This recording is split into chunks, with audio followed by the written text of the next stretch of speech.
그 신간이 하나 나왔는데요. 팀 인골드라는 분의 팀 인골드, 저자가 팀 인골드입니다. 팀 인골드. 팀 인골드로 나중에 알라딘에서 검색을 하셔가지고 원래 제목이 선이거든요. 그러니까 선. 음, 음. 깨달은 이런 선 말고 착한 거 선 말고 선 이런 건데 그 분이 바람의 인류학자세요. 바람의 인류학자. 바람 연구하시거든요. 바람 연구. 그 책이 이렇게 재밌다고 막 이렇게 소문을 들었는데 드디어 번역이 됐고 번역하신 선생님 중에 한 분이 차은정 선생님이신데 그 분이 수분 생각한다 번역하신 선생님이셔서 그 책이 아주 좋을 것 같습니다. 그 책을 그냥 각자 이렇게 사두기. 지금 동아일리학에서 읽고 싶은 책이 되게 많은데요. 그게 아마 이야기론이지 않을까 지금 추측입니다. 추측이고, 요 책도 제가 이분도 인류학자시니까 어떤 맥락에서 따져보면은 이야기론에 들어갑니다. 이야기론. 이야기를 한다는 것. 이야기를 한다는 것의 인류학적 의미, 이런 거를 이제 탐구하는 책이기도 해서 티밍골드 선생님의 새 책을 각자 좀 읽어두다가 이렇게 한번 갑자기 만나자 이런 것도 괜찮을 것 같고 이야기론과 관련해가지고 예나 칭이라는 분의 세계 끝에 보석 이 책도 중요합니다. 그 인류학자들이니까 우리는 없는 돈을 이렇게 좀 모아가지고 그 책을 사두도록 하겠습니다. 둘 다 이야기론이고 동아인류학이라고 하는 이 멋진 말 안에 지금 우리가 이야기를 해야 한다는 것의 의미, 이런 걸 이제 천천히 생각을 해보면 좋을 것 같아요. 그래서, 어, 자, 악어의 눈으로 다시 들어가 보도록 하겠습니다. 여기서 아까 이렇게 이제 소영쌤이 말씀해 주신 것처럼 이 책은 특정한 이야기를 모델로 하는 책입니다. 그게 원주민의 이야기인 거죠. 원주민의 이야기. 그게 이제 신화 이렇게 돼서 아마 그 우리 동아인류학 다음 시즌으로 어 조금 더 툰드라 북부에 머물 수도 있고 아니면 좀 내려올까 이런 생각도 좀 드는데요. 너무 추워가지고 그런 생각도 드는데 한번 뭘 읽으면 우리가 좋겠다 이런 것도 따져보죠. 그런데 그 지금 이 기본적으로 동아인력에서 읽고 싶은 책은 이렇게 옛날 이야기들인 거죠. 이 지금 미야자키 괜찮은 되게 근대적 문제의식을 가지고 쓰여진 동화지만 근원적으로는 신화의 찌꺼기들을 동화라고 정의하는 파가 있습니다. 동화에 대해서도 많은 사람들이 뭐 동화 이런 거 이제 정의를 하실 텐데요. 레비스트로스라는 인류학자는 동화를 신화의 찌꺼기라고 봅니다. 그럼 신화는 뭐냐? 신이 설쳐되는 이야기죠. 근데 그 신이 인격 신이 아니라 신즉 자연입니다. 그러니까 자연의 관계적 이치가 살아있는 이야기가 신화입니다. 그러면 다시 레비스트루스에 의한 동화는 그런 게 이렇게 살아있었는데 문자 들어가고 교육이 들어가면 이게 이렇게 표현합니다. 쭉 눌립니다. 제도가. 이 생명의 대지를 쭉 눌러 찍는 거예요. 이거를 압이 들어간다, 뭐 압력을 받는다 이런 표현을 많이 쓰더라고요. 인류학자들이. 제도가 이렇게 사람을 누른다. 카프카 소설에도 유영지에서 이런 거 보면 제도가 사람을 이렇게 찍어 누르지 않습니까? 이런 것처럼. 그렇게 되면 이 원래 있던 거에 얘기는 신화는 되게 창발적인 신즉 자연, 그러니까 인간도 포함된 신즉 자연의 이치를 이야기하는 건데 이게 눌려가지고 이 눌린 틈을 삐짓고 이렇게 삑 올라온 거 있잖아요. 찌그러져가지고 그게 동화라고 생각하는 거죠. 그다음에 하도 찌부돼가지고 원래 있는 이야기가 바스라진 거예요. 바스라진 것 몇 개를 기워서 만든 게 동화다 또 이렇게 됩니다. 이런 느낌도 뭐 오시죠? 요런 식으로 괜찮습니까? 동화 이렇게 보는 거는 기현 쌤 괜찮으세요? 궁금하신 점이 지금 없다. 동화가 신화의 찌꺼기다. 신은 만물의 근원이니까. 근데 그 신이 인격 신은 아니다. 자연이다. 그 자연에 인간이 들어간다. 그래서 우리가 동아인력 다음 시즌에서나 언제나 기본적으로 세계의 많은 옛날 이야기, 그 찌꺼기들을 찾아서 이제 근원적인 이야기를 생각해보자. 인류가 정말 욕망하는 이야기는 어떤 것일까? 그거에 바탕을 두고 나는 또 어떤 선분을 이어가면서 이야기를 짤 것인가? 이 짜다 이런 개념도 지금 인류학적으로 되게 많이 쓰거든요. 짜다, 짓는다, 풀다 이런 거 이야기하기에 수행적인 의미로. 자, 그래서 이 원주민 이야기에 들어가 있는 애니미즘을 지금부터 설명해 보도록 하겠습니다. 다시 새 공책을 열어주세요. 공책은 줄노트는 안 돼, 안 돼. 빈노트, 빈노트. 줄노트는 그 줄이 신경 쓰여가지고.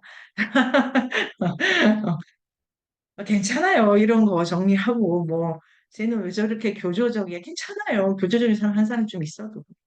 네네. 저 같은 사람은 저밖에 없지 않으세요. 자, 짭니다. 짜서, 상단에 책 두 권을 쓰십니다. 첫 번째 책이 마르셀 모스의 증여론입니다. 두 번째 책이 발 플러무드의 악어, 이 책입니다. 이걸 가지고 제가 이번 주에 애니미즘에 대한 정의를 만들어 봤습니다. 애니미즘에 대한 정의 1번. 애니미즘은 만물에는 영혼이 들어간다입니다. 자, 이거 그냥 이 1번의 정의는 애니미즘의 사전적 정의입니다. 만물에는 영혼이 들어간다. 그래서 어, 남에게 관심이 없어를 바꿔보겠습니다. 만물에는 관심이 없어라는 문장이 됩니다. 그런데 그 만물에 사람이 포함됩니다. 자, 그러니까 이 애니미즘의 그 애니미즘, 영어로 애니미즘, 그 안에 포함하는 애니머시, 이게 활기라는 뜻을 가진 단어인데요. 미야자키 하야오의 일상의 애니미즘, 제가 북드라마에 연재하고 있는 그 글의 애니미즘, 애니메이션 자체가 이 애니미즘에서 온 겁니다. 그런 어원학적으로 그 관련이 있고, 그런데 이 애니미즘의 1번 정의가 만물에는 영이 들어간다. 요거를 만족시켜야 됩니다. 모든 물체적인 것에는 영혼이 들어갑니다. 잘 중요한데, 이 만물을 라틴어로 하면은 레스입니다. 이게 스피노자의 에티카의 독특한 실제 이 레스입니다. 레스. 그리고 굳이 말하자면 띵입니다. 일본어로 하면은 모노 이렇게 됩니다. 물건. 그 다음에 우리말로 하면은 것입니다. 사실 물체를 가진 모든 것이 만물 개념에 들어갑니다. 제가 이게 끝나면은 파일을 하나 보내드리겠습니다. 그 파일은 규문의 구혜원 선생님이 번역하신 나카자와 시니치의 모노, 띵에 대하여라는 글입니다. 이게 그 원래 옛날 규문에는 홈페이지에 다 있었거든요. 옛날 홈페이지. 그 제가 그때 긁었던 거를 선생님들께 나눠드릴 텐데요. 그걸 한번 보시면 됩니다. 꼭 보세요. 제가 그거를 너무 좋아하는 글이라서 선생님들과 나누시는데. 자, 만물에는 영이 들어간답니다. 들어가니까 나올 수도 있는 겁니다. 영이 뭐냐? 영을 스피릿 이렇게 합니다, 보통은. 근데 영이 뭐냐라고 정의할 수 있는 건 아닙니다. 굳이 말하자면 힘 같은 거예요. 이렇게 뭘 일으켜. 그 결과를 산출하는 힘 같은 것 같아요. 제가 이렇게 생각해 보면. 근데 이 만물 개념의 중요한 거는 사람이 포함돼요. 물체를 가진 모든 거니까. 자, 그러면은 만물에는 영이 들어간다 그러면 여기 이원론이 들어가요. 심신 이원론이 들어가요. 물체랑 영이랑 그러니까 따로 놓을 수 있는 거죠. 따로 놓을 수 있는 거. 그런데 굳이 말하자면 주인은 영입니다. 주체는 영. 들어가는 자가 영이니까. 여기까지 이제 애니미즘 1번. 그러니까 사람한테도 정신이 있는데 그거는 사람의 것이 아니라 그냥 영혼이 들어갔다가 나간 거예요. 근데 영혼이 여러 개 들어올 수 있어. 미친 거지. 그런데 어떤 영혼이 자꾸 나갔다 들어와. 갑자기 비워져. 멍 때리는 거지. 그걸 포함해가지고 애니미즘의 단계를 여러 가지 설명할 수가 있습니다. 두 번째, 만물에서 영이 있고 이게 힘이지 않습니까? 힘. 그래서 이 힘은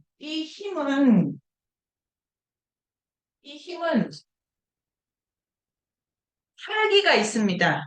활기. 그러니까 생명력이 있어가지고 뭐를 이렇게 표현할 수 있어. 할 수 있어. 그 다음에 힘 개념은 이게 되게 상대적인 겁니다. 힘, 세다, 약하다. 그냥 부딪혀봐야 아는 거죠. 맞아봐야, 아, 이게 부서지는구나. 생각보다 단단한데? 이런 것처럼. 그 다음에 뜨겁고 차고. 힘이라는 게 서로의 마주치면서 강도적 차이를 이렇게 느끼게 하는 개념인데요. 그러니까 철학적으로는 그런데 이 애니미즘에서의 힘도 활기여가지고 부딪혀서 뭘 일으키고 꺼지고 뭐 이런 마주침을 계속 일어난 뭐 활기죠, 활기. 그래가지고 어떻게 되냐면 이게 활기 있기 때문에 이거를 이론적으로는 생로병사를 하는 거예요. 이 활기가 나타났다가 또 좀 자라다가 늙다가 죽어. 이 활기 자체가 힘이 생겼다가 뭘 했다가 시들었다 꺼져버려. 자, 그래서 이거를 원시 신화의 사람들은 야생의 신화는 이러한 활기를 인격이 있다라고 해요.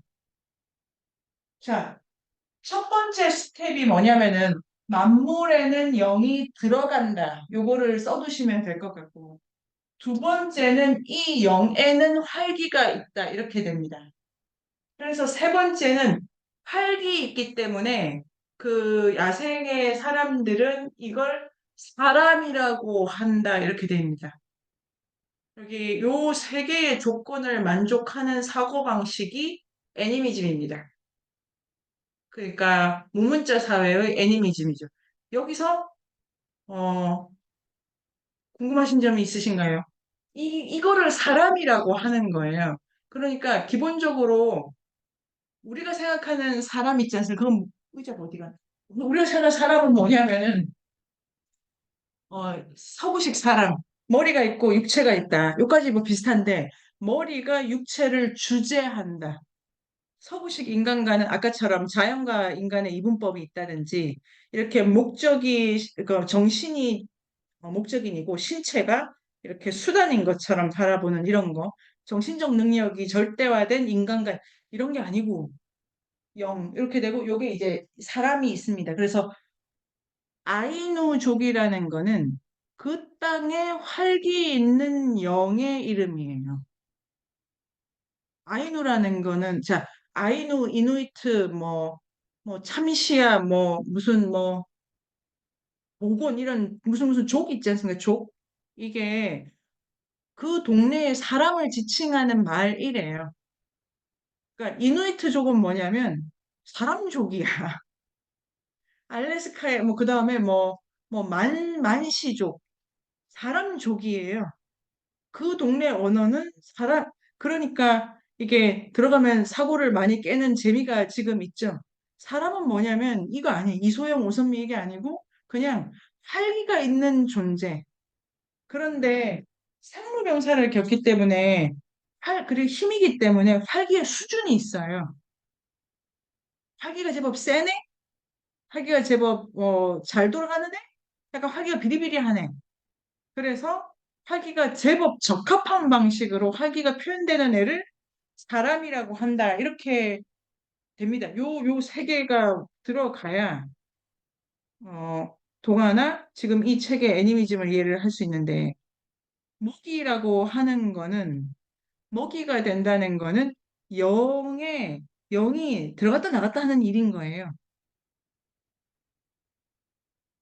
여기까지를 해보면 이 애니미즘에서는 그러니까 개냐 인간이냐의 그 표현적 차이는 중요하지가 않고 정령이 어떤 영이 들어가 있는가 아닌가를 보기 때문에 만약에 지영쌤을 보고 곰이다 할 수도 있는 거예요. 곰의 영에 들어갔다. 그리고 향원쌤을 보고 사람의 영이 들어갔다 할 수 있습니다. 이게 또 들어가면 애니미즘 자체가 동화적으로 복잡하게 다루기도 낯선데 사람보다 곰이 위에 있기 때문에 왜냐면 이게 애니메이션 자체가 이제 힘 관계라 그래서 여기가 먹이 사슬로 다 설명됩니다. 제일 최고의 포식자가 사람보다 인격보다 이렇게 그 상위자가 돼. 그래서 지영쌤이 가죽은 사람인데 아, 저 안에 곰이 들어가 있어. 곰은 인간보다 상위 포식자야. 그러면 이렇게 나랑 동열에 있지가 존재론적으로는 동등해요. 먹이 사슬이는 한해서. 그런데 마주쳤을 때는 나를 먹어도 되는 존재여서 지영쌤이 뭐라 하면은 그 말을 들어야 돼. 표현이 다른 거예요, 표현이. 그런데 돌멩이를 보고도 곰이다 할 수가 있는 겁니다.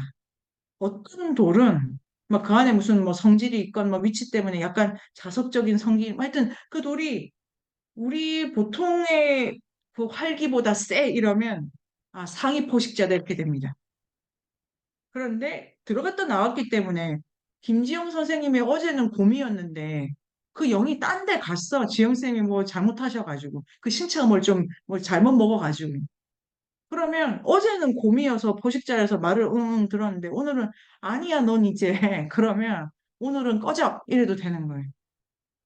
그러니까 영개념을 쓴다는 거는 표현적으로 일어나는 사건보다는 훨씬 더 이 헤라클레이토스적 우주관에서 일어나는 다이나믹을 이해해야 되는 거죠. 그래서 표면적으로는 그냥 차이입니다. 차이. 근데 어떤 신체는 매우 영을 적극적으로 받아들일 수가 있어요. 그러니까 돌보다는 뭐 그런 거 있을 수가 있어요. 그런데 결정적인 건 아니죠. 그리고 사람에 있어서도 되게 위계적으로 볼 수가 있죠. 누가 포식자일까? 누가 피식자일까? 이렇게.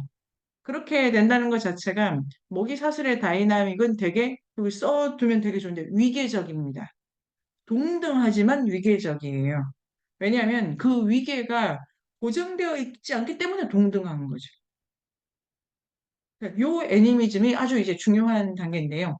여기서 정혜숙 선생님의 자기소개도 듣고 궁금하신 점 얘기도 들어볼까요, 혜숙쌤? 네. 어, 네. 안녕하세요. 저는 정혜숙이라고 하고요. 지난 저희 동아일 유학 이제 같이 들었고, 어, 오늘 사실 저는 이 책을 다 읽지는 못했는데, 악어의 눈 읽으면서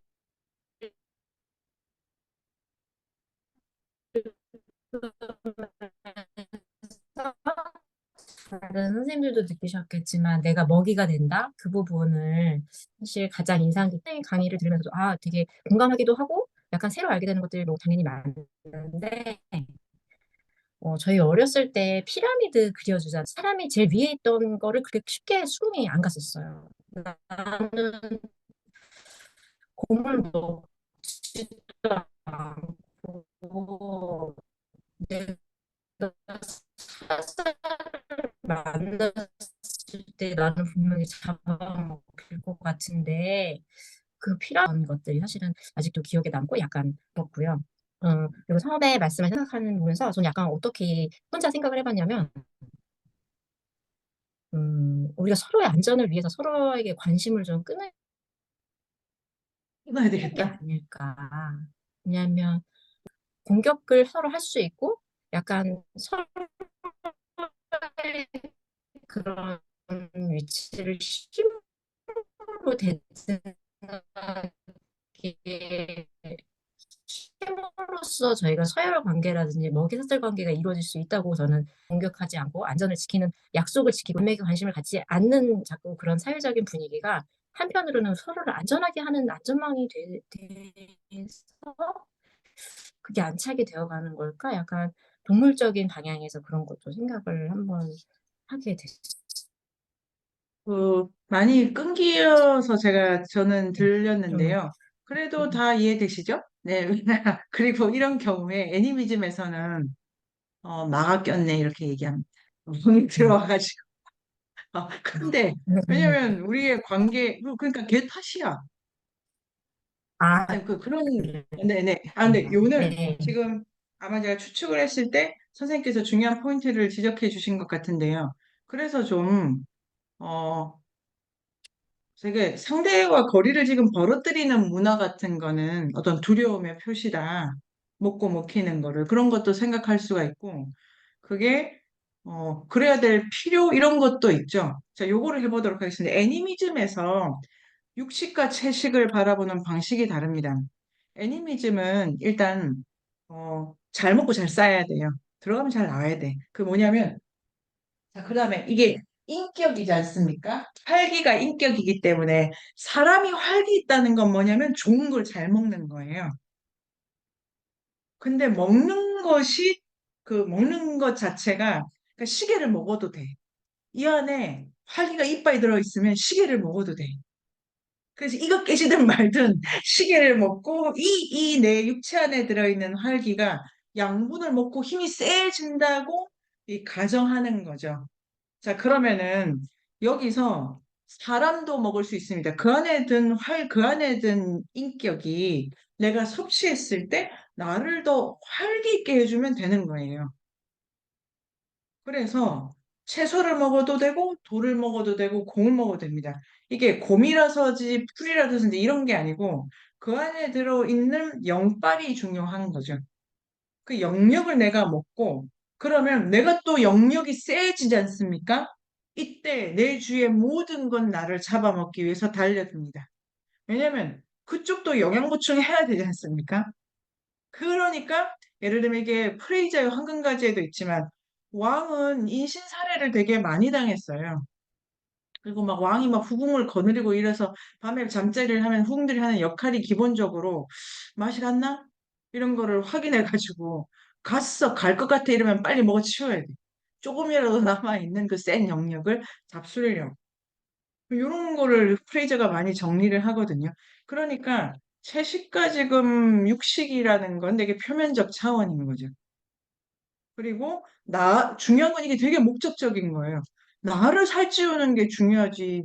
네가 고통받는 건 중요하지가 않아. 내가 먹는 게 중요해. 근데 내 몸도 내 그런 욕구도 영의 것이에요, 영의 것.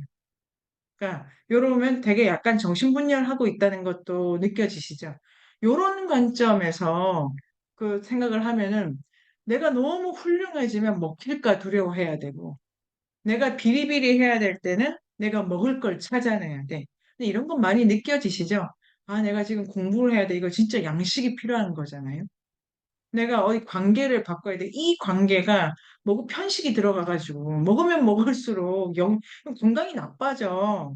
이러면 관계를 바꿔야 돼. 그러니까 다른 관계, 다른 양분을 먹는 거죠.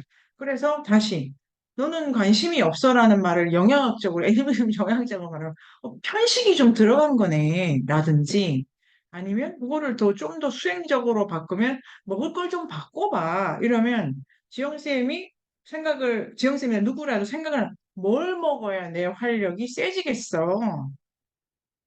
근데 지금은 내가 먹을 게 없는 거야. 요게 카프카의 단식광대죠. 내가 먹을 게 없다. 자본주의 사회에서 나를 살찌우고 양식화시킬 아무것도 없다.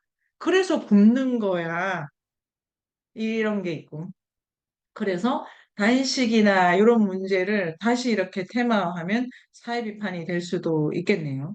여기서 향원쌤의 자기소개와 지금까지 향원쌤 어떠신지를 들어봅시다. 들어봐요. 아, 지난번부터 동화가 들어왔고요. 이항원이라고 합니다. 그래서 저는 악어의 눈 읽으면서 이 선생님이 악어에 잡혀서 어떤 죽음의 경험을 할 때 나중에 통찰하는 거에서 내가 어떻게 살아왔나. 내가 내가 먹일 수 있는데 전혀 그런 사고를 안 하지 않는 것부터 출발해 갖고서는 그 포식자에서 먹이로 가는 이 과정에 그 통찰해 이게 굉장히 좀 뭐랄까 좀 막 충격을 주더라고요. 그래서 저를 인제 되돌아보면 저도 여전히 그냥 채식과 육식 그냥 막연하게 '채식을 해야 된다.' 이런 거에 따라가다가 아니면 그 몸이 힘들어지니까 지금처럼 어떤 활력을 얻기 위해서 고기를 먹으려고 하다가 이렇게만 좀 왔다리 갔다리 하는 과정에서 여전히 그 이분법적인 그런 사고에 갇혀 가지고 이 그 자연과 그 인간 이 생명에 대한 이런 것들을 참 어 여기 그 플러무드 선생님이 얘기한 것처럼 이제 환원적으로 뭔가 내가 지금 선생님은 위계 얘기하셨지만 뭔가 내가 위 인간이 위에 있고 아래에 그 동물을 갖다 아래 낮은 단계에 두면서 그런 거에 갇혀서 살아지 않았나 이런 것들을 이 책을 읽으면서 많은 걸 느끼게 되더라고요. 이 존재의 목표는 음. 포식자가 돼야 돼요. 음. 포식자가 된다는 게 한 구간 남보다 더 살아야 돼. 모든 존재는 내 생명을 좀 더 연장을 하는 거지, 줄이는 애들은 없어. 그러니까 나를 훌륭하고 위대하고 남보다 더 괜찮은 사람으로 만들 걸 먹어야 돼. 라고 이 악어의 눈을 막 이제 해석을 하면 그렇게 됩니다. 근데 그 결과로 나는 누군가를 너무 멋지게 키워낼 먹이가 되는 거예요. 결과로. 그러니까 내가 별 볼 일 없는 사람이 되면 먹을 만하지 못한 존재가 된다는 거잖아요. 저 사람은 가난해. 그냥 물질적 가난, 정신적 가난 편안해가지고 저 사람 옆에 있으면 기나 빨리고 그 다음에 저 사람 옆에 있으면 뭐 이렇게 계속 뭐 처져. 그런 관계가 아니라 내가 있으면 되게 막 시끌벅적해지고 아니면 뭐 그렇지 않더라도 뭐 좀 편안해지고 재밌어지고 그래서 나도 좀 더 가고 좀 더 가고 그런 와중에 누구를 계속 수단화하고 있다는 거를 직시해서 결과적으로 이 전체 생태계에 내가 정말 훌륭한 먹이로 들어가라는데 얼마나 많은 걸 먹어치워야 되는가. 좋은 거를. 그걸 잘못 먹으면 큰일 날라잖아요. 그리고 나를 먹어서 난 내가 훌륭한 고기인 줄 알았는데 나를 먹어서 탈날 수도 있잖아요. 근데 탈나는 게 나쁜 건가? 네, 누군가는 탈이 나야 되기도 하잖아요. 그러니까 먹이 사슬의 개념을 되게 적극적으로 쓰면서 생명 자체를 포식, 그러니까 애니미즈로 돌아가면은 애니미즘의 목표로 하는 바는 존재하는 전체의 그 물건들이 생명력이 점점 더 올라가야 돼요. 그런 메시지가 있기 때문에 먹는다라는 모티프를 되게 세게 쓰는 거죠. 왜냐면 잘 먹어야 이렇게 커지잖아. 전체가 커지잖아. 나는 늙어 죽는데 나와 관계된 물체들의 바다, 물체들의 대지 전체는 영양학적으로는 계속 상승돼야 돼. 그래서 진화론이라고 할 수도 있죠. 전체가 전 단계보다는 더 살쪄야 됩니다. 요거를 지향하는 게 애니미즘적 세계관인 것 같습니다. 그런데 살찌는 주체는 영이고 신즉 자연인 거죠. 이렇게 했을 때 형원님 지금 말씀하신 것처럼 되게 살벌하게 뭘 먹어야 되는지를 계산해야 되는 주체적 과제. 그러면 지영쌤께 지영쌤 아까 주신 거예요. 내가 관심을 둬야 될 것은 나를 살찌울 것. 거기에서 한치의 물러섬 없이 냉정해야 돼. 불쌍하니까 그런 게 어디 있습니까? 훌륭한 선생님, 좋은 책을 이걸 내가 먹으면 다칠 거야. 나 이러고 공부해요. 내가 다 먹어주겠어. 힘없이 씹어 먹어야지. 이런 마음으로 공부를 해서 훌륭한 고기를 바쳐가지고 이렇게 됩니다. 자, 그러면 우리 기현쌤 지금 어떠십니까? 애니메이션까지 왔네요. 자기소개하기. 안녕하세요. 이문세에서 공부하고 있는 이기현입니다. 네, 동아일리와 뭐 지난 시즌부터 듣고 있는데 너무 재밌고요. 근데 저는 이 어, 애니미즘 쪽 세계관이라는 게 내가 어? 이 너무 어려운데요. 그러니까 내가 같은 돌을 보더라도 사람마다 받아들여지는 건 다르잖아요. 어떤 생각이 또 드냐면, 그러니까 내 육신이 내 의지로 이 애니미즘 세계관을 가져가는 건가? 뭐, 그러니까 되게 어려워요. 그 원주민들이 생각했을 때, 제가 영혼이 나한테 들어갔다, 어떤 영혼이 나한테 들어온다고 생각하는 건지, 내가 의지적으로 네네네네. 여기다 입히는 건지, 그리고 저기 있는 돌은 그냥 내 생각에 따라서 이게 너무 어렵습니다. 좋은 질문이고, 영혼이, 그러니까 일단은 이게 어떤 생각을 깨는 건데, 우리는 내 정신이 내 욕망과 내 물건을 소유한다고 생각하지 않습니까? 애니미즘 세계관은 그 소유의 주체는 네가 아니야. 네 정신은 영혼의 대리자야. 이렇게 됩니다. 그러니까 일단 그렇게 간다. 그럼 그 영혼이 나에게 뭘 시키는지를 내가 어떻게 아냐? 거기에서 인류학적으로는 많은 그게 일단 인류 규모가 작은 공동체, 그 수도 대각 나옵니다. 뭐 몇백 이상을 넘어가면 뭐 문제가 생긴다 이런 것도 다 나오는데요. 그거를 약간 마을의 어른들은 알고 계세요. 왜냐면 우리 동네에 아니면 우리는 주로 이런 영을 받아들여 왔어 이렇게 됩니다. 그거를 이제 토테미즘이라고 해가지고 우리는 주로 봄의 영을 받아들이는 애들이야 이렇게 합니다. 이 중요한 거는 그 영을 방법적으로 가져가느냐 실제적으로 가져가냐에 대한 해석이 인력자마다 좀 다릅니다.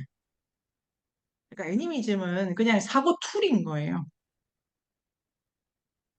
그런 사람이 있고 인력자 중에 아니야 진짜 영이 있어 이런 사람이 있습니다. 아 근데 요는 저는 방법적 툴이라고 생각을 합니다. 그러니까 이렇게 거기서는 입장이 갈린 논의가 되게 그 느낌이 오시죠, 기현 쌤? 우리는 그냥 곰의 영혼을 받아들인다고 치자 이렇게 가는 거예요.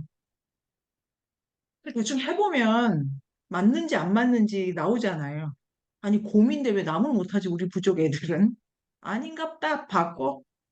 나무를 못하니까 우리는 그냥 버섯 부족이라고 하자 이렇게 가는 거예요. 근데 또 해봤더니 태어난 애가 나무 또 갑자기 잘 타게 돼. 아? 그럼 원래 곰이었나? 이렇게 정신없이 왔다 갔다 하는데요. 그런데 요는 내가 어떤 영을 가지는 게 주로 동물상으로 이해를 합니다. 동물상으로. 그러니까 이 인격 개념이 구체적으로 어떻게 생각하고 내가 그거를 실현해야 될 때는 사람의 생활 습관, 사람의 어떠한, 왜냐면 우린 직립한다. 이런 거 쓰는 게 아니고 우리는 까마귀 부족에 이렇게 그냥 합니다. 그러면 날지 못하는 대신에 우리는 쓰레기 이런 거 절대 안 버리거든? 이러면 이제 까마귀의 습성 중에 하나를 이렇게 하는 거죠. 그래서 그거를 잘해야 된다, 못해야 된다, 이렇게 계산을 실제적으로 하는 신화가 보여주고 의례와 그 가족 구조, 뭐 공동체의 사회상을 설계하는 이 장치가 있습니다. 그러면 하나는 됐고요. 두 번째는 내가 이걸 잘하는지 안 잘하는지를 판단하는 거, 해야 되는 거, 이런 것도 집단이 이제 결정하는 거죠. 그거는 내 개인적으로 나는 곰부족이 될래요. 그러면 우리가 지금 까마귀 부족. 나는 아무래도 곰인가 봐요. 그러면 지가 부족을 다 바꾸든지 나가든지 뭐 이런 식으로 되겠네요. 근데 애니미즘이라는 개념이 누구에게 문제는 개념이지 않습니까? 그 고기인 것처럼 개념의 효용을 분석하고 효용에 대해서 생각한다는 점에서 이 애니미즘 개념은 소유에 대해서 좀 다른 생각을 하게 합니다. 모든 건 내 것이 아니야. 그 다음에 너무 재밌죠. 물건에도 다 영이 들어가면 같은 물건 많이 가지는 건 되게 위험한 겁니다. 영이 나를 소유하는데 편식 들어가는 거잖아요. 그 영의 힘을 너무 세게 가져가는 게 내가 다른 영을 못 받아들이게 되기 때문에 영향학적으로 좀 위험한 일이라고 계산할 수 있습니다. 이거 제가 소영쌤 잘 들었을까요? 소영쌤의 얼굴에 의혹이 지나갔는데 방금? 아니다. 영혼은 어디든 갈 수 있는데 그 논리적으로는 근데 들어가는 그 물체에 따라서 그 영혼이 활성화되는 한계가 있습니다. 요 느낌이 오실까요? 이게 영혼이 있어. 영혼이 있는데 곰의 영혼이 있는데 이 기현쌤에 들어갈 경우에 기현쌤이 팔 길이, 기현쌤의 다리 근육에 따라서 올라갈 수 있는 나무 높이가 결정되잖아요. 그 다음에 연어의 영혼이 기현쌤에 들어갔어. 근데 이게 배가 작아가지고 오래 물에 못 있어. 이 몸체가. 그러면 이제 이 영혼도 깝깝한 거죠. 그래가지고 기현쌤한테 자꾸 수영 연습을 시키든지 아니면 아우 이거 얘는 아니다 떠나든지 이런 거라는 거예요. 그래서 그 신체 조건에 따라서 영혼도 제약을 받아요. 요게 요게 관점주의라는 말로 이 프로모더 선생님도 조금 설명하십니다. 조금 설명을 하시고 있는 것도 있고. 그럼 사냥꾼은 정말 이제 소울 헌터스인데 소울 헌터예요. 소울 헌터. 영혼을 훔치는 거예요. 우문자 사회에서. 그러니까 고기를 잡는 거는 고기의 단백질이 문제가 아니고 고기 안에 든 영혼을 잡는 거예요. 근데 영혼을 잡으려면은 그 영혼을 잡을 만한 능력인 내 신체가 변이돼야 되잖아요. 걔랑 약간 좀 비슷해질 필요가 있어. 그래서 곰의 영혼을 잡기 위해서 곰의 가죽을 걸쳐가지고 영혼을 이렇게 이제 끌어당기는 장치로 쓴다. 이렇게 되겠네요. 그래서 기현 쌤이 지금 말씀하신 예는 영혼이 피식 포식의 관계에서 오고 간다고 제가 첫 번째 강조되는 거는 영혼은 그 조건의 제약을 또 받는다. 이렇게 되면 애니미즘 이렇게 해서 이제 마르셀 무스의 증여론이라는 책을 또 두어 보실까요? 이렇게 두어 보시면 되는데 거기 그 책은 각 주에 어떻게 되냐면 모든 물건은 말을 한다. 이렇게 돼. 그 다음에 모든 집은 걸어 다닌다. 집이 왜 걸어 다니게 해요? 일본 해석이 유목민들은 텐트를 치고 빠지니까 이거는 그냥 하나만 한 얘기. 이 얘기하면 안 되고 이 애니미즘에 따르면은 어떤 공간이 영혼이 사는 처소잖아요. 거기에 먹을 게 잘 들어와서 영혼, 그걸 잘 실만해서 영혼의 활력이 계속 일어나면 그게 이제 그 집인 거죠. 영혼의 집. 그런데 그 집에 들어가면 다 지쳐나가고 왠지 뭐 기분이 나빠지고 이러면 집이 있고 사람이 살아도 그 집은 없는 거예요. 존재론적. 그럼 이제 그 영혼이 딴 데 갔어. 그래서 딴 집이 또 활기가 있어. 이러면 영혼이 그러니까 그거를 집은 그대로 있는데 그러니까 느낌을 집이 걸어 다니는 거예요. 그러니까 그 언어가 몇 겹으로 이렇게 응축이 되어 몇 겹 안 되지만 응축이 되어 있어서 집이 걸어 다닌다는 게 텐트를 치고 옮기는다기보다 활력이 이동을 해가지고 활력의 자리를 집이라고 하기 때문에 원래는 광화문에 있었는데 이제 활기가 영등포에 있어 그러면 같은 집을 보고도 움직였네 이렇게 하는 거지. 그런 거고 사냥꾼은 뭐냐면 그 영혼의 자리를 바꾸는 자는 거예요. 아니, 거기 있는 걸 일부러. 그러니까 사냥꾼은 그 포식과 피식의 다이나믹을 실제로 일으키는 자잖아요. 그러니까 아주 위태로운 자예요. 왜냐하면 곰의 가죽을 쓴다는 게 곰의 영혼을 드린다고 선언하는 거고, 그럼 이 안에 있는 영혼이 곰이 아닌 바에야 상처를 받잖아요. 이런 방식으로 되게 사냥꾼이 윤리적인 존재죠. 이렇게 관계를 생각해야 되니까.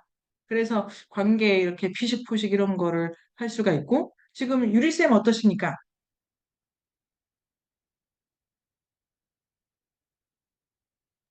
네, 음, 그, 저는, 네,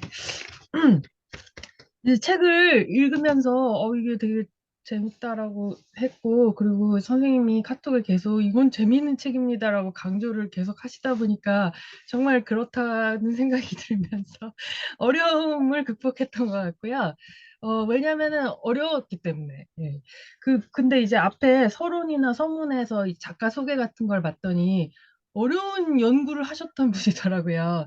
그러니까, 호주에서 철학을 전공하시고, 또 이제 부부가 같이 논리 철학을 해가지고 이제 학계의 전문적인 글쓰기와 연구를 하시면서 정신적 근력을 키워오셨던 분인데 이제 앞에 소개글을 보면 아마 그 악어 사건을 전후로 했는지는 알 수 없지만 어쨌든 그 조금씩 조금씩 글쓰기가 바뀌었고 창의적인 글쓰기로 바뀌었고 그다음에 그 글을 읽는 독자층을 처음에는 이제 전문가 집단이었다가 점점 이제 대중적인 글쓰기로 바뀐 그 변화를 볼 수 있었고요.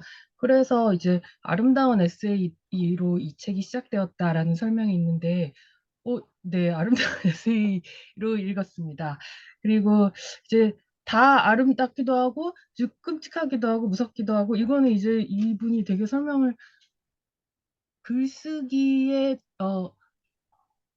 뭐랄까, 중요하다라고 생각을 했기 때문에 그러신 것 같은데, 이제 너무 많은 얘기를 하려고 하다 보니까 지금 막, 그래가지고, 예, 빨리 다 쳐내자. 예. 이제 창의적인 글쓰기가 중요한 역할을 수행할 수 있다라는 말을 이 논리 철학자가 활동가로서 페미니스트 작가로서 이제 하게 되신 거잖아요. 그러면서 그거를 실천하는 그런 방법 중에 그러니까 나는 어떠어떠했다라고 이제 발화를 하는 이 발화의 지위를 인간이 아니라 인간 아닌 비인간들에게 발화의 지위를 돌려주는 방식의 글쓰기를 이제 하신다고 생각을 해서 이제 읽을 때는 몰랐는데 다시 앞으로 돌아가 봤더니 그냥 곳곳에 그런 말들이 들어있는 거예요. 예를 들어서 이제 돌로 가득 찬 그 뭐 삶 암석지대를 이제 걷기를 하시면서 이거는 하늘이라는 아버지와 땅이라는 어머니 사이에 엄청 오랜 기간의 그렇죠. 네. 부부싸움의 결과다. 뭐 이런 표현이라든지, 예, 예. 이제 그렇게 해서 계속 얘기하시는 게 대지의 서사, 지구의 서사, 그리고 뭐, 디내레이션이라는 말을 인용을 하셨던데, 어떤 네네. 서사를 박탈당한 어떤 것들에게 다시 서사를 돌려주는 게, 이제 먹이라는 것은 영혼이 없는 고기에서 영혼이 있는 먹이로 우리 모두가 되는 것과 관련이 있는 게 아닐까 뭐 그런저런 생각을 해가지고 근데 원래 얘기하려고 했던 것은 그, 그 스톤 컨트리를 걸어서 가는 그 두 번째 에세이에서 비니찌와 발란다 이야기, 이 호주 원주민의 신앙과 같은데 그 얘기가 특히 굉장히 인상적이고 되게 아름답게 느껴졌어요. 그리고 그 비니찌라는 거기에 원래 사시던 그 호주 선주민이라고 할까요? 그분들의 그 용어인데 비니찌를 그분들이고 저희같이 백인으로서 정착한 사람들은 발란다라고 불리는데 그 사이에 어떤 그 호주 원주민 이야기 속에서 신화적인 존재인 것 같은데 상상의 어떤 인어 같은 존재인 야오쿠가 물속에 있어서 이 사람은 어떤 사람일까? 이 사람 몸에 내가 들어가도 될까? 그런 거를 관찰하고 있다가 이 둘을 동반자로 비니찌와 발란다를 엮어준다라는 표현.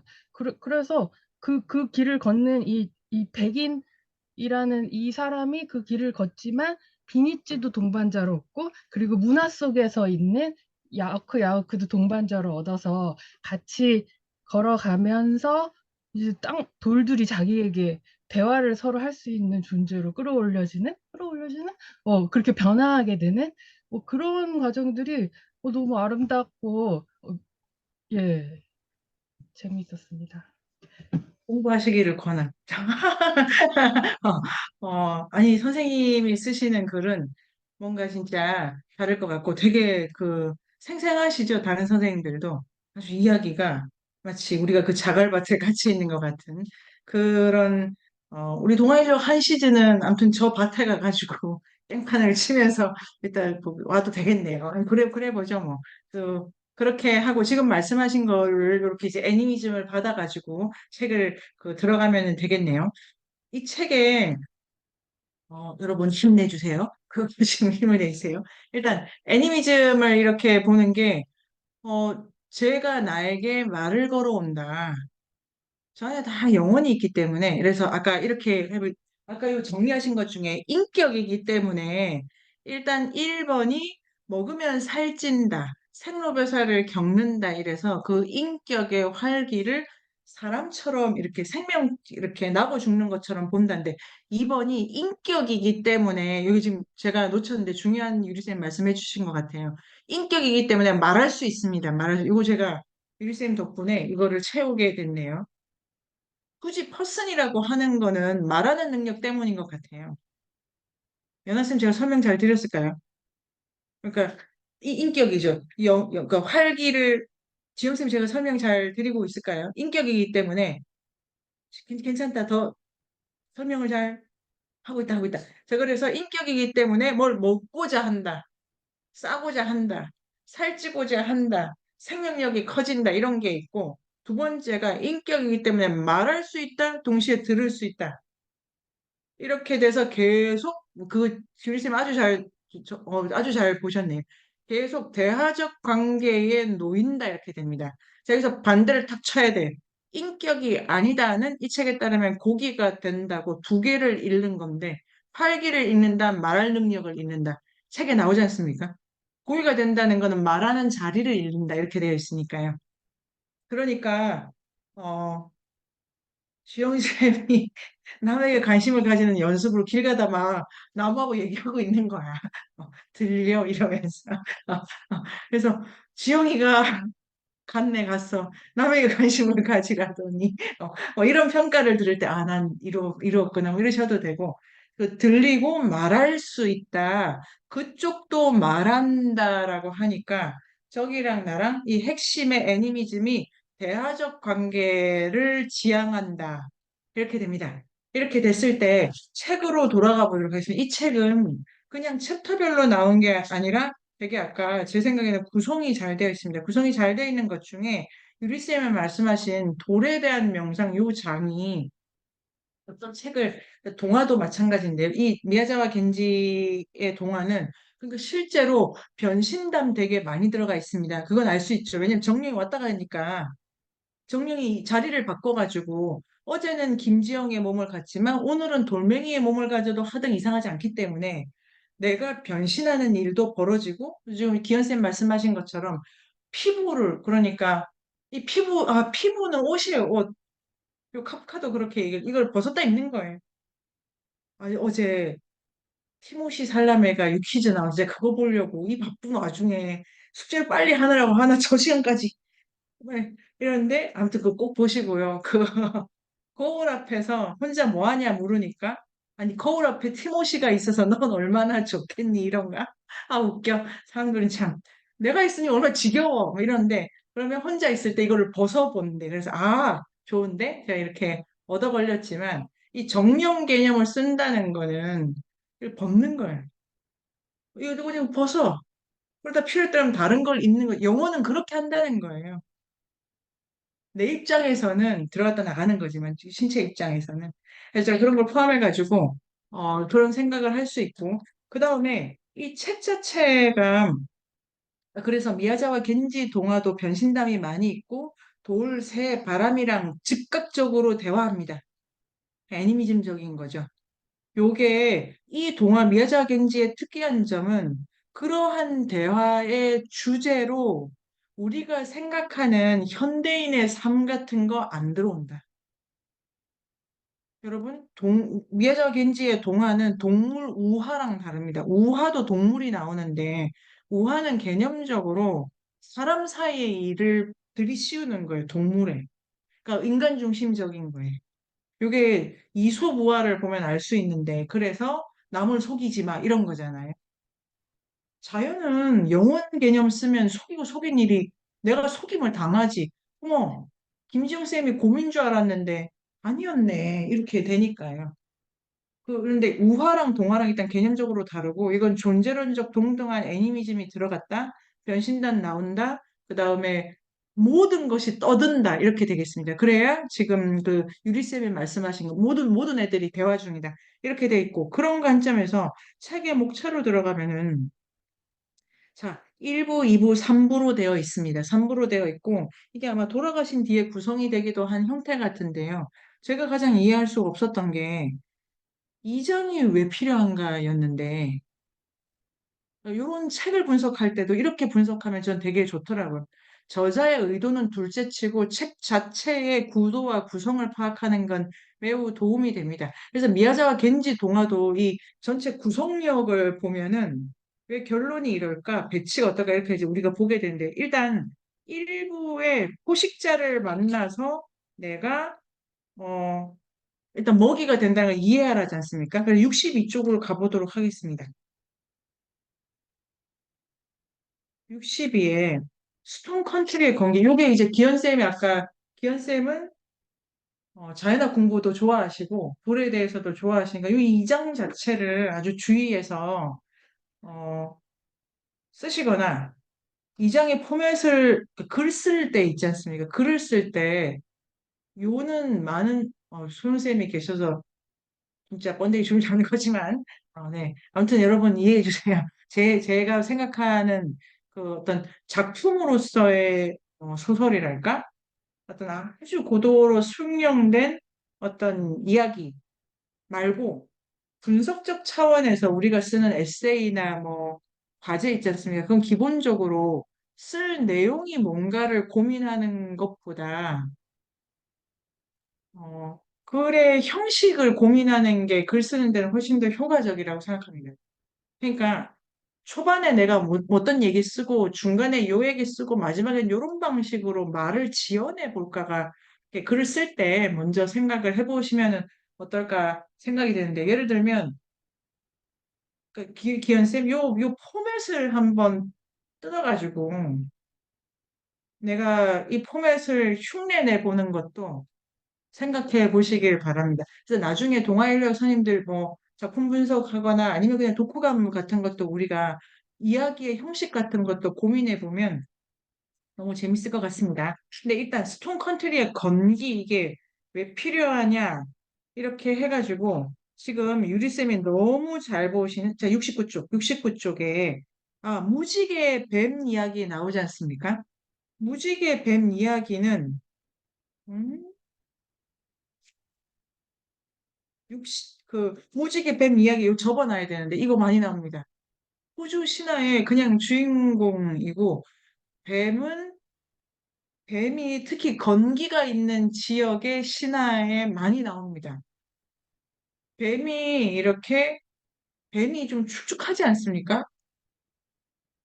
그 다음에 뱀의 이 흐물흐물거림이 물을 닮았다이기도 하고 마르니까 물이 필요해가지고 자, 이 뱀이 트릭스터입니다. 지금 여기서 아까 말씀해 주신 것처럼 이 트릭스터는 뭐냐면 어, 어떤 영혼이 자, 이 책의 방식으로 트릭스터를 정리해 보도록 하겠습니다. 어떤 영혼이 활기를 띨 수 있도록 하는 물체입니다. 물체. 트릭스터 자체, 그러니까 기능소예요. 기능소. 자, 예를 들면 내가 악어를 만났더니 평행하는 세계인데 그중에 이 누르는 이분법적 세계에만 길들여 있다는 걸 알게 됐잖아요. 악어가 트릭스터가 된 거예요. 편중된 내 삶을 사고적으로 한 차원 더 넓게 생각하게 해주는 기능을 하는 거죠. 악어가 하필 나에게. 이런 걸 트릭스터라고 합니다. 트릭스터는 기능적으로 활력을 얻도록 하는 존재. 그 해석쌤 제가 잘 가고 있나요? 선생님들 열심히 끄덕끄덕 해주셔야 됩니다. 아니면 제가 설명을 운동도 시켜. 얼마나 좋아. 끄덕끄덕. 자, 그런데 그러니까 악어라서가 아닌 거지. 딱 요 조건에 걔가 트릭스터가 되는 거예요. 예를 들면 우리 연하쌤은 하루가 얼마나 바쁘겠습니까? 숨이 차시죠? 히프대고 앉아있을 수는 없지 않나? 그런데 그나마 내가 억지로 여기 좀 앉아있는다가 이 시간이 트릭스터인 거죠. 이 책이 트릭스터가 돼. 그러니까 이건 되게 기능적으로 약간 활기 있다든지 이 먹이 사슬이 좀 더 잘 돌아가도록 하는 역할을 하는 대상을 트릭스터라고 하지 실제적이 아니다. 선생님 그 어떠십니까 지금? 저 말씀하신 거. 어, 지금 정리가 진짜 많이 되고요. 지금 머릿속에서 네네네. 말씀하시면서 생각한 건 뭐냐면 트릭스터를 이렇게 생각을 못 해봤는데 그러면 우리가 사실은 악어를 만나거나 이럴 일은 사실상 되게 없잖아요. 돌은 만날 수 있지만. 근데 사실 그치. 저희가 정말 자주 만나는 건 뭐 이 책도 있지만 기능적인 면에서 핸드폰 이런 네네. 거 있잖아요.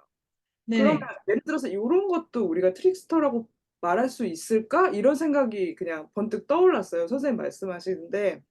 왜냐면 사실 우리가 예, 그런 약간 질문이 지금 머릿속에 들어와서 우리가 소위 주위에서 상품이라고 하는 것들도 그러게. 트릭스터가 될 수 네. 있나? 이런 생각이 지금 들었어요. 그 링, 네. 예, 그리고, 근데, 네.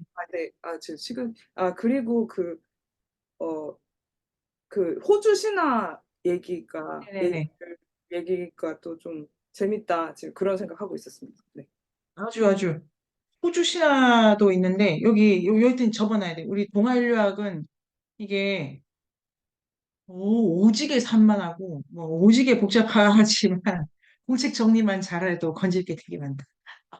그런데, 호주 신화가 아니고, 호주 신화를 포함해가지고, 약간 말라야 돼. 건기 동네에는 뱀을 되게 많이 씁니다.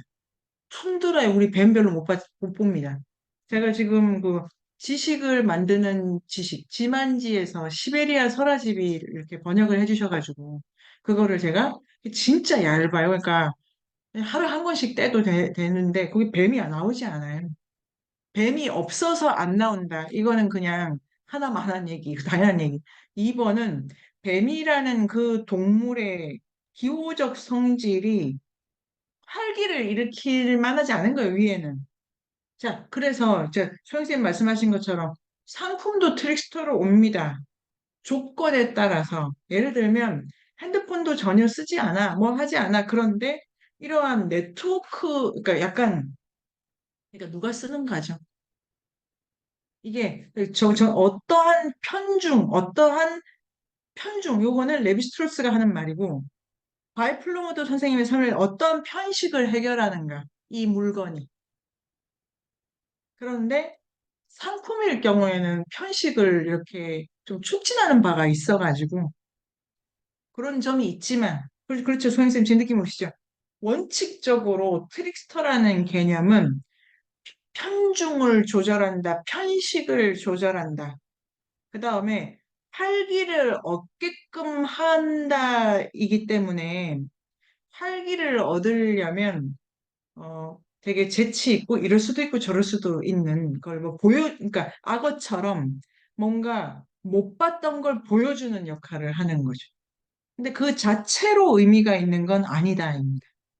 요걸 아주 어, 잘 읽어야 됩니다. 신동원 선생님이 그 옛이야기를 분석하시는 우리 시대에도 뛰어난 어, 옛이야기 연구자, 동화 연구자신데요. 신동원 선생님의 트릭스터 개념은 되게 실제적이라는 느낌을 제가 받습니다. 이건 기능소예요, 기능소. 그러니까 어떤 이야기에서 뱀은 트릭스터인데 어떤 이야기에서 뱀은 그냥 악마야 이럴 수도 있습니다.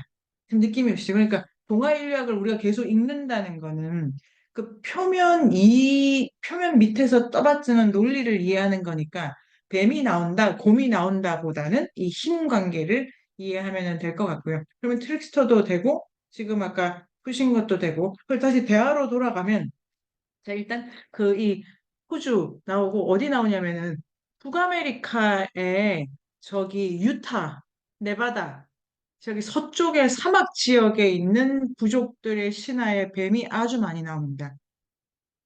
그리고 아메리카 거기 지금 부족이 남아 있어서 그런 거고 아프리카 이쪽도 뱀이 조금 있는 것 같은데요. 거기는 또 뭐 다른 방식으로 쓰겠죠. 일단 재미있는 부분이 있습니다. 근데 요는 자, 69 쪽에 이 이야기라는 게 자, 대화적 만남의 흥분 이런 단어를 동그라미 쳐보고요. 대화를 하는 이유는 활기가 있으려고 해야 돼. 그러니까 어떤 사람 만나서 약간 좀 좀 안 좋은 느낌이 좀 나와. 이게 내용이 문제가 아니고 여러 가지가 다고 하는 그 사람 나빠서가 아니라 우리가 말을 하는 거는 그 영의 영빨을 먹기 위해서지. 그 사람이랑 말을 하는 거는 활력이 있게 원해서지. 그러니까 배설 이런 게라기보다 활력을 서로 주고받는 거예요. 그냥 먹고 먹고 먹고 먹고 이러는 거지. 이게 말이 먹는 거다. 이런 걸 포함하고 그 다음에 이렇게 해서 이제 산책을 합니다. 여기서 이 74페이지 밑에서 닷새 줄. 저도 형태를 받고 이 책을 선생님들 계속 보시면은 아주 풍부하게 우리가 읽을 수 있는데 한 줄 한 줄이 다 금사라에서 형태를 바꾸는 존재가 되고 싶습니다. 이게 그 플러모드 선생님 말씀이시잖아요.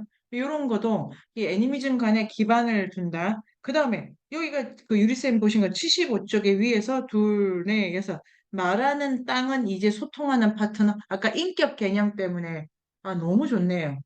인격은 먹는다라고만 생각했는데 유리쌤 덕분에 인격 개념 쓰는 거는 말한다. 모두가 나와 대화적 관계에 들어가서 대화를 통해서 살찌고 대화를 통해서 물론 죽이고 죽는 게 나쁜 건 아니고 이렇게 간다. 그런데 대화의 방법으로 82 이게 재밌죠. 대화의 방법이 걷는 거라고 하는 거예요. 왜냐면 돼지랑 대화해야 되니까 이런 요 82, 83이 아주 좋고 응축적인데요. 자, 그래서 82쪽, 83쪽은 걷기의 기술 동시에 말하기의 대화의 기술 이럴 수도 있겠네요. 그렇죠. 자, 그러면 걷기 기술이 몇 개다? 네 개다. 첫 번째. 그래서 82쪽 읽어보도록 하겠습니다. 많은 종류의 대화하기가 있습니다. 두 번째 문단. 오직 운동만을 위한 걷기. 자신 너머의 다른 존재를 만나거나 알기 위한 목적이 없는 독백적 종류의 걷기가 있다. 그러니까, 뭐가 그 체력을 키워야 돼. 그러니까 이거 연습해보면 말도 이런 식으로 할 때가 있어.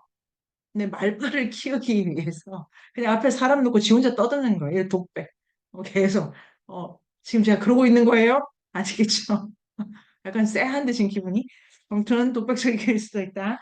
두 번째, 도구적 걷기가 있는데 요거 선생님들 이거를 아까 우리 한 페이지 표 두 번째 이거 진짜 좋아요. 이거 글 쓸 때도 이런 거 정리해 두면 한 페이지 쓸 수 있죠.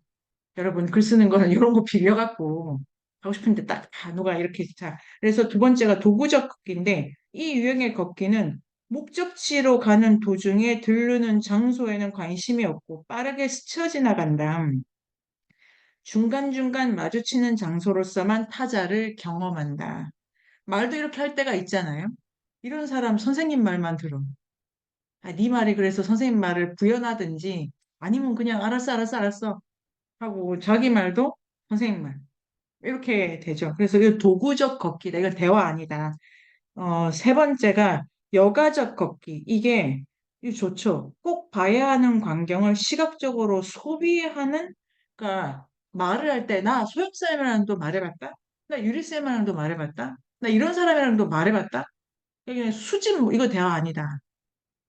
그런데, 어, 이게 되게 이런 식으로 걷거나 이런 식으로 말하는 거는 이게 영역을 높이는 대화법이 아니다. 애니미즘적이지 않다. 그러면서 83, 다른 극단. 그러니까 이거는 네 개 중에 걷기술 4개, 대화술 4개 중에 4번은 아예 다른 거다. 이게 극단에 있다. 그런데 이게는 3번, 소로에서 가지고 온다. 성스러운 이런 거 진짜 간다면서 걷는다면서 실은 가는 게 도착한 거잖아요. 전 이런 단어를 이렇게 쓰는 게 너무 재미가 있네. 그래서 신성함을 만난다. 이거 진짜 뷰티풀. 여정 자체가 토해낸다. 이런 먹기의 비유. 아이고야, 이거는 빨간 줄이 아니고 그냥 어떻게 접는 거로도 부족해. 어쩜 좋아. 이런 거는 찢어놔. 그래서 냉장고에 붙여 두십시오. 토해내는 모든 걸 소중하게 여기고자 하는 대화적이고 영적인 실천. 그러니까 걷기가 대화적이고 영적인 실천. 내가 남에게 관심이 없으면 어때? 난 걷고 있는 걸. 나는 대화를 땅이랑 한다니까. 근데 이런 그 아우라가 있으면 조용히 있어도 아, 관심이 있구나. 이런 걸 이제 그림을 그릴 수도 있는데 이게 너무 좋으시죠? 핵심은 모든 것을 소중히 여기는 이게 남김없이 다 먹는 거잖아요. 길이 토해내는 모든 걸 내가, 그러니까 저도 그런데 애들이랑 말하면 쓸데없어가지고 언제 끝나나, 언제 끝나나 빨리 하고 아이들 뭐 그러니까 애들이 말하다가 그 분위기 안 좋으니까 그냥 응 이러고 가. 그러니까 매 순간 일어나 뭐가 중요하고 뭐가 더 중요하고 뭐가 중요. 아까 어떤 걸 먹으면 영빨이 세지나 이런 걸 계산하고 먹자. 그런데 수련을 계속하고 애니미즘적 차원에서 대화를 하는 능력이 커지면 뭘 먹어도 도움이 돼. 그러니까 너무 좋으시죠? 어디 안 가도 되는 거잖아요. 내가 오늘 하루에 돼지가, 진짜 너무 좋네. 토해내는 모든 게 양식으로 와. 만나는 사람 모두가 아까 쓰신 과제도 너무 좋던데, 선생님이 돼. 이런 방식으로 가면 길을 가다 마주치는 이게 애니미즘의 도착점이죠. 모든 장소가 경이롭고 그 자체로 완벽하면. 그냥 복음입니다. 놀랍고 교훈적으로 느껴지는 여정? 그래서 대지와 걷는다는 게 빌딩 없는 어디 가라 이런 거 아니고 내가 눈을 딱 떠서 내가 이불을 걷고 일어서는 그 순간부터 시작되는 걷기가 내가 가진 모든 물건, 집안에 있는 모든 물건들과의 대화다. 나는 그들이 하는 말을 천천히 들으면서 나를 계속 이렇게 살이 찌고 있어. 되게 건강해. 이런 거로 가기 위해서 하는 이제 결정적 장치. 요게, 그 다음에 85의 두 번째 문단이 이게 체현의 중요성, 걷기를 통해 얻어지는 대지와의 강렬하고 친밀한 육체적 지식의 유대, 대지의 광활한 몸과 나누는 대화, 이게 형식이다. 근데 이게 핵심은 이건데요. 이 형식은 인간 자신의 몸으로 대답하려는 노력을 통해 진입한다. 이 전체가 이해하기가 매우 어렵죠. 이 형식은 어디서 오고, 아까 기현쌤이 하신 것처럼 무슨 말이야, 무슨 말이야를 천천히 곱씹는 시간이 우리에게 책을 읽을 때 필요합니다. 그런데 노력이 필요하다. 이게 황무지 여행가들이에요.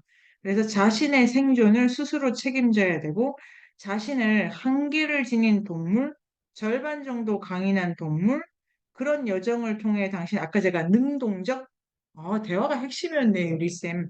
능동적 목소리를 가진 다양한 형태의 자연을 접하게 된다. 모든 것이 나에게 말을 걸어온다. 당신은 놀랍고도 정교하고 사랑을 받으며 소통하는 몸을 지닌 연인의 모습으로, 그러니까 내가 연인이 되는 거지. 땅을 알게 됩니다. 진짜 아름다운 문장이 있네요. 그 다음에 그 86쪽에 넷째 줄에 이러한 접근에는 영성의 가능성이 있다. 이렇게 됩니다. 그러니까 애니미즘 영성 이렇게 되는 거고 이 영성이 천상의 것이나 딴 세상의 것이 아닙니다. 영양분을 공급하는 대지의 능력을 너무 좋으시죠? 충분히 찬양해야 돼. 진짜 좋네요. 어떤 돌을 맞아도 어떠한 욕을 먹고 어디서 내가 넘어지더라도 나는 돼지가 나에게 공급하는 영양을 충분히 찬양하고 지금 여기 매일매일의 신성함과 속세나 일상의 신성함을 이거 얼마나 중요하면 충만히 내가 가진 모든 것이 돼지가 허락한 양분으로 충분히 알아차릴 때 이거 좋은 일, 안 좋은 일이 따로 있지 않으니까 토해내는 모든 것이 먹을거리다라고 생각하는 태도를 가지는 게 이게 먹이 사슬에 들어가는 거다. 그 다음도 너무 좋더라고요. 걷기가 이 땅의 제가 이런 힘 같은 거를 이제 영성 개념 이런 거를 이해할 때 이렇게 쓴 건데요. 이건 기회예요, 기회. 어디서 걸려 넘어지든 안 걸려 넘어지든 그거는 나에게 기회다. 대화적 관계로 경험하는 것은. 그래서 걷기는 땅에 쓰인 그 다음에 자 이게 그래서 실은 걷기가 뭐가 되냐면 시간에 대한 명상이 된다. 여기 줄 딱 그어야 돼. 86쪽 여기가 주 반쯤 그 두 번째 문단 줄을 그어서 이제 논리가 전환이 됩니다. 그래서 걷기는 영성으로 충만한 행위고 대화적 행위고 삶을 이게 우리가 도달해야 될 때 모든 것에서 배우는 자가 되는 것이 근데 그게 걷는 거다 이렇게 되어 있고 그 다음에 이게 결국은 시간에 그래서 그 86쪽 셋째 줄 걷기는 땅에 쓰인 시간과 다양한 층위에서 영적으로 만나는 기회를 장하게 기현쌤 이거 빨간 줄 치셔가지고 자연학적 시간간 이거를 레비스트로스라고 하면은 지질학적 사고 지질학입니다. 지질학이 그 푸른 시간하고 그 바위 옆에 붙어 있는 또 뭐 언덕 같은 게 걔는 또 다른 시대를 갖는 돌이더라고요. 자, 백악기와 뭐 예를 들면은 뭐 신생대가 같이 있다. 그 앞에 또 현대가 있다. 그래서 시간에 대해서 명상, 여기서부터 지금 글이 매우 논리적으로 반전을 치면서 이게 돌이 나옵니다, 돌. 여기서 균형 잡힌 돌 이렇게 나오지 않습니까? 그래서 왜 이 돼지와의 대화적 관계, 제가 생각을 해볼까요? 책이 먹기, 고기가 된다 이런 생각을 하면서 돌에 대해서 생각하라. 균형 잡힌 돌과의 대화다 이런 게 지금 다른 이미지를 엮어서 사고를 해야 되는 거죠. 요거를 이제 이 독자로서 우리가 깨야 되는 겁니다. 깨야 되는 거죠. 그래서 자, 90쪽에 갑자기 동굴에 들어갑니다. 이게 책을 이렇게 지금 이 저자가 악어 옆에 있다가 어딜 또 걷다가 막 이렇게 왔다 갔다 하고 영화도 보고 이러지 않습니까? 이 모든 게 형식적으로 왜 필요한가? 지금 그 해죽쌤 느낌이 오시죠?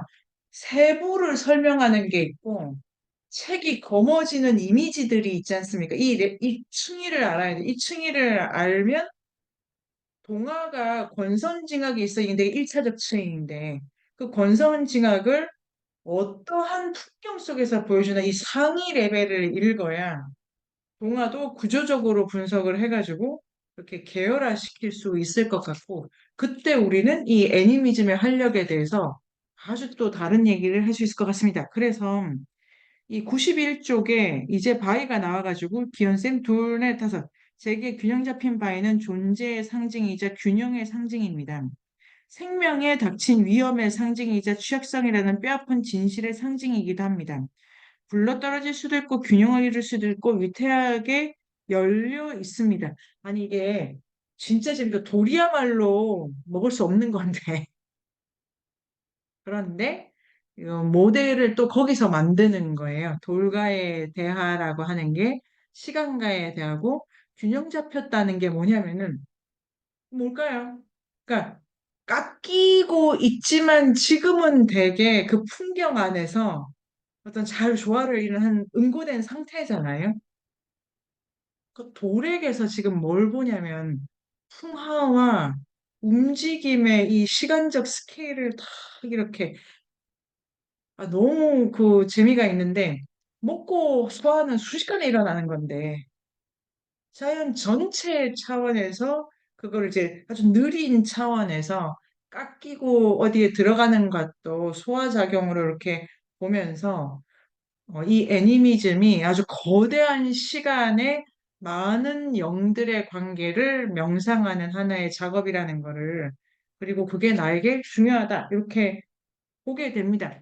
그 지금 유리쌤 어떠십니까? 유리쌤이 보신 거를 우리가 반복인 것 같기도 하고 그래서 3장이 균형 잡힌 바위의 지혜고 평행 우주와 먹이의 관점 그래서 돌의 위치에서 죄송합니다. 먹는 얘기를 생각해보자. 자, 유리쌤 지금은 또 어떤 생각이 더 드십니까? 네, 쌤 읽어주신, 바로 이제 방금 읽어주신 부분에서 이제, 돌이 이렇게 말한다. 그 균형 잡힌 돌이 하면서 쌍따옴표를 해서 돌의 말이 나왔는데 나는 이런 네네네. 존재고 나는 이런 과정에 있어 라는 돌의 말이 인용이 되고요. 다음 페이지로 가면은 이제 먹이와 관련해서 균형 잡힌 바위가 저에게 포식의 상징이자 자연의 순환적 측면의 상징입니다라고 해서 앞에 악어하고 그 먹이하고 연결이 되는 것 같아요. 너무 좋죠. 이게 어떻게 이게 여기서부터 이런 응축력이 이게 시적 능력이죠. 시적 능력. 회틱. 그러니까 산문 다음에 시가 오지 않고 이게 이미지를 응축하는 힘으로부터 설명하는 언어가 나온다고 해서 그 언어 인력의 관점에서도 시가 산문보다 먼저 있습니다. 근데 이런 게 되게 지금 응축적으로 쓰시는 거죠.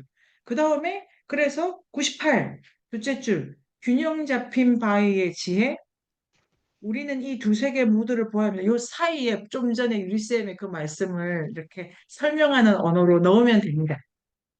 그렇게 하고 어 거기 책이 자, 일단 이 책을 오늘은 여기까지를 해보면서 마지막으로 수영쌤의 자기소개와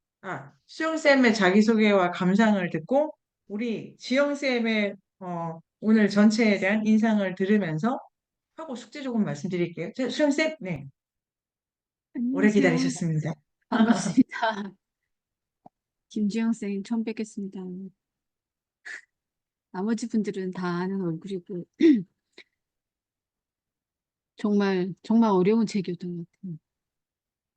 숙제를 해보려고 했으나 숙제를 놓은 지가 너무 오래돼가지고 숙제 방식을 어떻게 감을 잡을 수 없어서 패스하게 됐고 저도 여기서 특이한 게 그 균형 잡힌 바위를 얘기하면서 그 포식을 얘기한다는 것 자체가 좀 저는 너무 어려웠거든요. 근데 선생님 말씀을 들어보니 그 여기에서 장소가 행위자라는 말을 하더라고요. 예, 네네. 저는 그 예전에 그 아이누 그 책을 읽을 때도 그 장소와 그 원주민들의 그런 직접적인 그런 뭔가 그런 관계가 되게 궁금했었는데 여기서 장소를 행위자라고 하면서 그 바위 균형 잡힌 바위를 얘기할 때 이제 선생님 이제 설명을 듣고 나니까 장소가 행위자라고 했을 때 이 행위가 먹고 먹히며 소화하는 그런 역할을 하고 있구나라는 생각이 들었어요. 그래서 이 거대한 자기가 머무르는 장소를 그 자기를 포함한 사람을 포함한 하나의 그 행위자, 소화하는 행위자로서 의 역할이구나라는 생각을 하게 됐습니다. 아주 그리고 최고. 예, 그리고 동아일보학 지금 시즌 2인데 오늘 많이 제가 느낀 건 이게 심화 단계구나. 네, 심화 단계에 진입했구나라는 생각이 들었습니다. 열심히 그러네요. 따라가겠습니다. 네네네네. 우리가 아주 멀리 가게 됩니다. 어디 가게 될지 모르는데 빨리 가게 됩니다. 그런 마음으로 한 작품 한 작품을 보면 어머나 여길 와보네 이러실 것 같고요. 지영쌤 오늘 어떠셨습니까? 네, 예. 일단은 좀 뒤로 갈수록 사실 조금 어려웠어가지고, 이게 애니미즘에서 어느 정도까지는 좀 따라가다가, 어느 어디쯤인지도 잘 모르겠어. 내가 어디부터 내가 놓쳤나, 지금 싶을 정도로. 지금 이야기가 그렇게 흘러갔는데, 근데 어쨌든 이해됐던 것들을 이제 토대로 말씀을 드리면은, 되게 재밌었어요. 이런 인류학 이라는 것 자체가 이런 이분법적을 뛰어넘는다?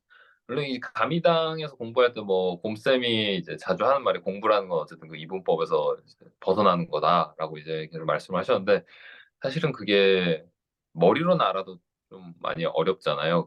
그걸 실천한다거나 이런 것 자체가. 근데 그런 거를 이제 인류학이라는 게 이제 그런 거를 진짜 좀 더 이제 구체적으로 더 깊게 파고 들어가는 그런 학문이구나 좀 싶었었고 그리고 이런 애니미즘에서 이제 얘기가 나왔던 이제 활기, 인격, 이게 좀 많이 기억에 남는 것 같아요.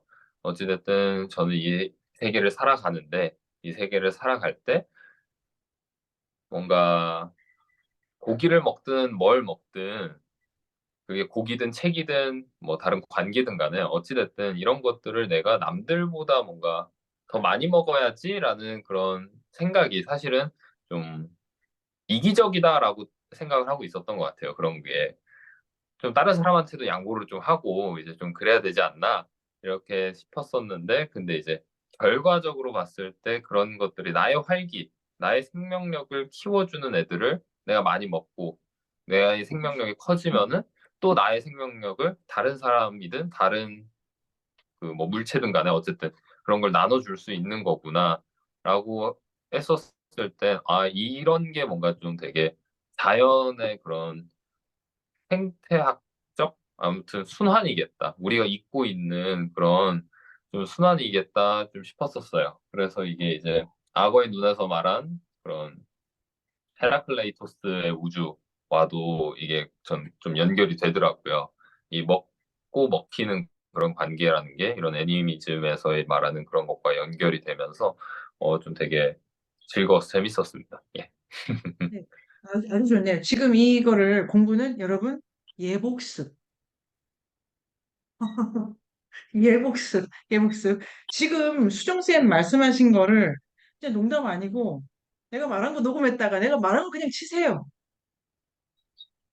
그냥 그냥 마이크 잡고 녹음하셔가지고 그냥 그대로 치세요. 지금 지영 선생님이 쓰신 것도 아주 그 큰 덩어리고 그런 다음에 그런 덩어리를 많이 갖고 계시면 됩니다. 좀 전에 그렇지. 내가 지영쌤 공부 잘하려고 내 공부하는 거 양보해야지. 누가 이래, 누가. 그 중에 1등은 나야. 그런 마음으로 내가 1등, 공부는 당연히 1, 2등이 있어요. 여러분 아시죠? 그리고 또 꼴등도 나오고 그래. F가 나온다니까? 이렇게 1등 해야 돼. 학점 잘 받아야지. 1등이 있다. 그런데 1등을 결정하는 게 내 건강의 건강. 하면 할수록 애가 꽤 먹이로서 매력을 갖게 돼. 왠지 나를 찾는 사람이 많아져. 이게 1등의 자격이다. 그런데, 그래서, 어, 지영쌤이 쓰신 지영쌤이 그대로 쓰시길 바랍니다. 진짜로. 이거를 해서 남 줘야 돼. 그래, 먹이로 만든다. 과제를, 그래서 먹이 주듯, 에이, 좋다. 과제를 먹이 주듯 쓴다. 자, 잡숴. 괜찮지 않아? 그러니까 귀하게 매우 맛있을 것이다. 너는 이런 마음으로 진짜 귀하게 쓰시면 되고 제가 이것 때문에 순환한다 단어가 너무 좋네요. 순환한다 지영 쌤이 그거를 킵하십니다. 그런데 자연에서 순환한다는 거는 생명력이 증식하는 거예요. 자, 증식이 자본주의적 방식이 아니면 매우 좋은 단어입니다. 힘이 세지는 거예요. 그래서 일단 순환한다의 동의어로 자연은 이거를 힘을 증식하는 거다. 이러면 지영 선생님이 원래 말씀하셨던 거와 되는 것 같고 여기서 여러분 인류학적 전문 용어로 증식시키는 행위를 인류학에서는 증여한다라고 합니다. 자, 증식시키는 행위가 이게 증식시키다 하지 않습니까? 사역. 그걸 증여한다, 능동. 그래서 이제 미야자와 겐지로 들어갑니다. 미야자와 겐지의 1권은 유명한 동화가 많아가지고 걔를 뺍니다. 그래서 지금 제가 다시 올려드리겠습니다. 뺄 게 뭐냐면 은하철도의 밤을 뺍니다. 은하철도의 밤은 은하철도 999의 배경이 됐던 거고 은하철도의 밤과 네, 은하철 아, 은하철도의 밤과 구스코 부도리의 전기를 뺍니다. 이 두 개를 기본적으로 빼려고 하고요. 선생님들께서 이게 지금 1권이 너무 많습니다. 뺄 거를 정리해가지고 일단은 몇 개를 제가 올려두도록 하겠습니다. 오늘 오후에. 그런데 다 읽으시면 좋죠. 다음 주 토론은 그 아까 말씀드린 것처럼 쏙독새의 별이라든지 늑대숲, 소쿠리숲, 도둑숲이라든지 다음 주 핵심 작품 지금 책 가지고 계시거나 아니면 쳐두시면 됩니다. 다음 주에 제목에 동물이 나오는 거를 위주로 하겠습니다. 제목에 동물. 그러니까 늑대, 곰, 뭐 이렇게 되겠네요. 그래가지고 깊이 뭐를 이해해야 된다는 문제라기보다 나는 이런 걸 좀 주의해서 봐야 돼. 이런 키워드가 있으면 우리 각자가 좋을 것 같고, 그러면, 자, 그러면 생각해 보시죠. 그냥 동화를 읽을 때 한 몇 편 좀 보다가 나는 오늘 나온 것 중에 먹는 장면에 대해서 좀 주의 깊게 봐야 되겠다. 아니면 직업군으로 사냥꾼이 나오면 좀 봐야 되겠다. 이런 것도 괜찮고. 지영 선생님 같으면 이게, 관계니까 구체적으로 뭐 동물과 인간의 관계일 수도 있고, 아니면 순환, 많은 사건이 있습니다. 지영 쌤이 내가 어떤 관점에서 이 동화를 볼 수 있을까? 제 요는 닥치고 봐라기보다 내가 이번에 이게 심화반이니까 심화반이 또 결과적으로 됐네요. 수영생 우리 심화야. 심화반에서는 나는 이런 걸 좀 주목해서 봐야 되겠구나라는 거를 처음 몇 작품 읽으면서 이렇게 대충 잡으시면 그게 계속 반복이 됩니다. 반복이 되고 그래서 재밌게 읽으시면 됩니다. 지금부터는 일단 복습이 중요합니다. 공부는 잘하고 봐야 되고 복습이 중요해요. 복습이. 복습이 중요해서 그거를 글로 쓰는 것도 되지만 아니면 아까 표 같은 거 그리신 거 있잖아요. 그거를 사진을 찍어서 카페에 그냥 올리셔도 돼요. 맞는 거 같나요? 뭐 이런 식으로. 그러면 아니야, 그거 빠졌잖아. 아, 좋아, 좋아. 이렇게 해가지고 그거를 꼭 먹이를 만들어 봅시다. 먹이를 만들어 보면 좋겠고. 그런데 매주 어떻게 하냐면은 읽은 것 중에 한 장편을 선정하십니다. 최고다. 그냥 그렇게 하시면 됩니다. 이번 주에 읽은 것 중에 나는 이게 제일 좋아. 그래서 요거를 연습해 보도록 하겠습니다. 어, 좋아라는 작품을 선정하고, 두 번째는 좋은 이유를 쓰는 거죠. 뭐. 지영쌤 느낌 오시죠? 이유를 쓸 때 나는 관계에 대해서 지금 아주, 어, 관계를 인류학자는 자격의 문제가 아닙니다. 그 자기 필드를 갖는 문제이기 때문에 지영쌤은 이제 관계를 연구하는 동아 인류학자야. 그런 관점에서 볼 때 내에게 가장 중요한 작품은 주문이 많은 요리점이야. 이렇게 가는 거예요. 글을 쓰는 이 형식을 맞춰볼까요?